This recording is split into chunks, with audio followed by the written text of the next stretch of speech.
Egun on guztioi eta ongi etorri Gasteizera. Batik bat, katalanatik etortzen zareten guztioi eta eskerrik asko ere gure gonbidapena jasapenak. Ziak egun on guztioi eta ongi etorri gizarte zerbitzuen orainean eta etorkizunean funtsezko lekua duen gai bati buruz hausnarketa egingo duzue gaur. Eta guretzako, egarria da. Babesa pertsonalizatea eta doikuntza txiki gisa edo doikuntza teknikoak bezala ulertu behar da. Eta ikusten duzuen horrelako hildoa da. Hori baina gehiago da, pertsonei begiratera begiratzeko, zerbitzuak antolatzeko eta komunitatea eraikitzeko moduaren eraldaketa sakona da. Pertsonalizazioaz hitz egitean, duintasunaz hitz egiten ari gara. Pertsona bakoitzak historia bat du, pertsona bakoitzak historia bat dugu. Lotura batzuk ditugu, lehentasuna batzuk, gaitasun batzuk, desio batzuk eta bizi proiektu propio bat ere. Eta gizarte zerbitzuak horri laguntzeko gai badira, beren eginkizuna era bat betetzen dutela onartu behar dugu. Lagundu bai, beti, baina ez ordezkatu. Aukerak zabaldu bai, baina inposaketarik gabe. Eskubideen ikuspegitik pertsonak ez dira arreta hartzaile pasiboak. Eskubideen titularra baizik, eta hori oso garrantzitsua da, eta batzuk ere hemen zaudeten guztiok dakizuen bezala gure hildo estrategio bat da. Ideia horrek abiapuntua aldatzen du baita helmuga ere. Egoera bakoitzari zer baliabide dagokion ez ezik pertsona bakoitzak autonomiaz bizitzeko, komunitatean parte hartzeko eta bere eskubideak baldintza berinetan gauzatzeko zer baldintza behar dituen galdetzera behartzen gaitu. Todo esto que decía en euskera al final se resume en una palabra, la personalización. Entonces, la personalización... Eta horrek pertsonalizazioan pentsatzera behartzen gaitu. Horretarako ezin ditugu oizkanpoko erantzunak eman, isolatuak sistemak sentsibleagoa, bidezkoagoa, malguagoa behar du. Erabakiak hartu aurretik entzun egin behar da, eta laguntza eguneroko bizitzara egokitu behar da, onartu behar dugu autonomiak ez duela zertan bakardadea esan nahi. Aukerak eman behar ditugula laguntzaren bitartez bizitza autonomoa izan ahal izateko. Begirada aldatu behar da, begirada positibo bat behar dugu, eta logika ez da mugetara bideratuko baizik eta gaitasunetara, harremanetara eta nola ez aukeretara. Hone, gogora ekartzen digu, badaudela oztopoak, bizitza zailtzen digutenak, eta hori ez dagoela gugan, baizik eta gure ingurunean, irisgarritasun faltan, ematen diren erantzunetan, behar bezalako laguntza faltan, edo komunitatean falta diren elementuetan. Horregatik, ulertzen dugu, pertsonalizatzen badugu, inguruneak eraldatuko ditugula.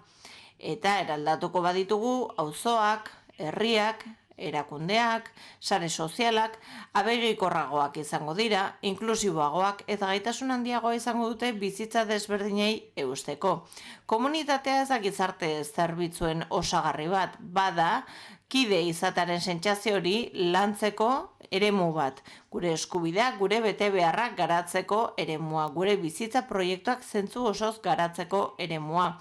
Ikuspegi komunitarioaren bitartez erantzun publikoa zabaldu dezakegu, eta zerbitzuak bizitza errealarekin lotu ditzakegu, babes sareak lortu ditzakegu, lagunen, adiskideen, senideen, auzoen, harremanak indartu ditzakegu eta balioan jar ditzakegu.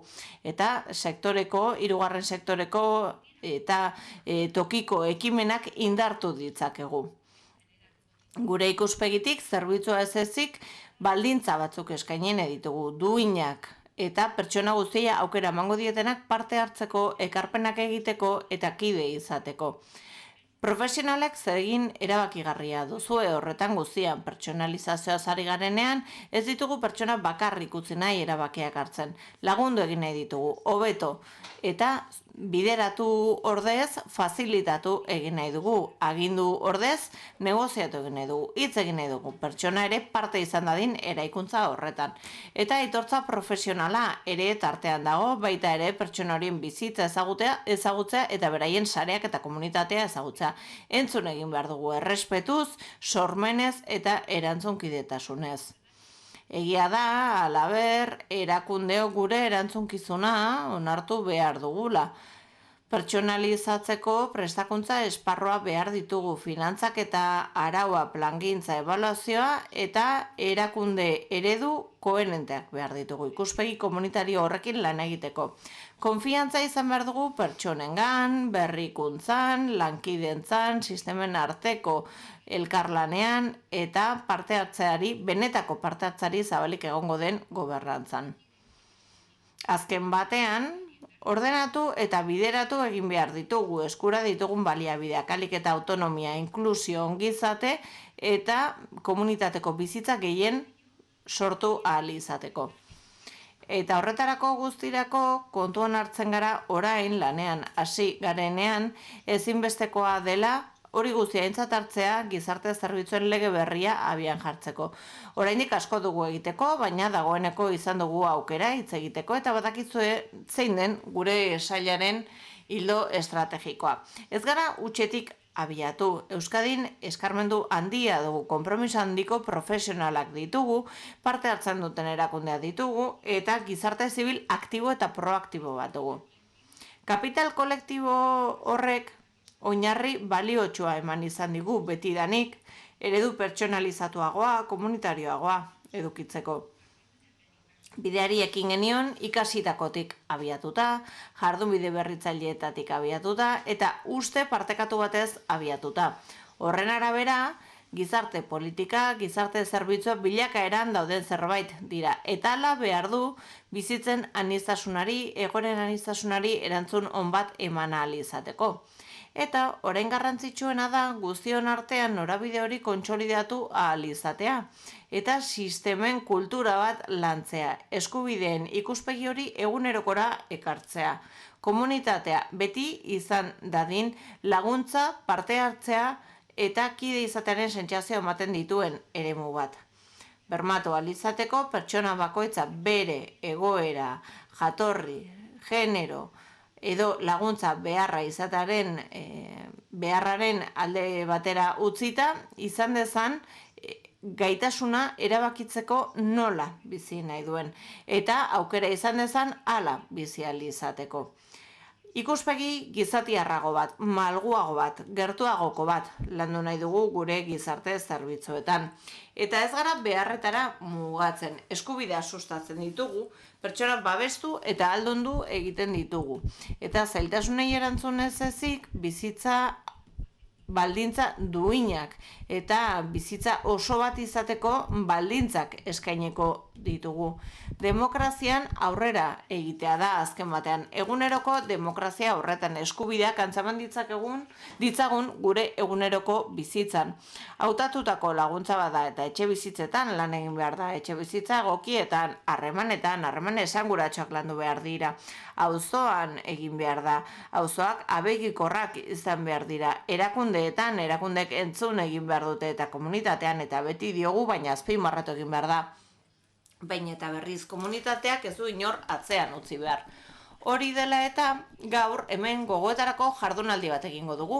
Baina horrez gain aukera ere izango da aliantza bat lantzeko. Eskubide, komunitate, erakunde profesional, erakunde eta herritarren artean. Zaintzeko gaitasunaren eta pertsona bakoitza protagonista gisa aintzatestearen artean. Lan egiten jarraituko dugu eta hala behar du, anbizioz, sentsibilitatez eta konfiantzaz. Zerbitzu sozialak pertsonalizatzak edo gizarte politika pertsonalizatzak laguntzen kalitatea hobetzea dakarrelako, baina halaber gizarte kohesioa hobetzea dakarrelako. Pertsonak hobeto zaintzea, baina baita ere gizarte bidezkoago bat eraikitzea. Aniztasuna, aintzatestea, baina baiestea badagoela zerbait komuna eta bada pertsona guztiok dugula duin bizitzeko eskubidea, harremanekin, parte hartzarekin eta etorkizuneko ikuspegiarekin. Behatuzak antolatutako jardunaldi hau oparo izatea, espero dut, eta espero dut halaber ikuspegi eta esperientzia ugari partekatzeko aukera emango dizuegula. Gaur txupinazoa da, eta Badira, txupinazoa egingo duten erakunde batzuk ere, hori ere azpimarratu behar da, beraz, izan dadin gaurko txupinazoa baita ere, erakunde guztientzako txupinazoa egunero. Eta eskerrik asko eta zorionak Nafarroakoak zareten guztioi.